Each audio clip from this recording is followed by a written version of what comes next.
kooru Baay Seex ku lu ñuul rayoon say maami maam foo seen ndobin wara daw la Baay Seex wax ne tey duma karmataat moo tax 3 heures moom la jóg dóor ab tufeem teg cab kanet ak kaasu ndox dem tëddiwaat ñaareelu fan tombeeg dibéer tey bër la nee day seeti waayam Fadlu Kan kër Baay Laxaat kenn lu neex waxtaanu koor nammanti ko jàmmante baak seen kàggu way yan doon yaraat tax bàyyiwul xel waxtu dog ba mu des lu néew muy soog a waaj tàggoone yee day delluwaat saay génn xool càmmooñ ndijoor seenul tata mbaa taksi riim buy ñibbi ndaam xel may xalaat couvre-feu beeg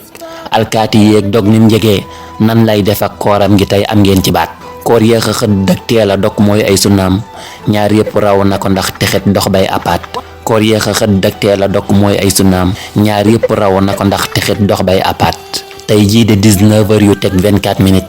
mooy waxtu dog fa mu fekk seex jar nay xalaat s'il vous plaît restez chez vous, lavez les mains tey dox yu far yay teel a jóg mbas day royaat allahumma salli ala sayyidina Muhammad.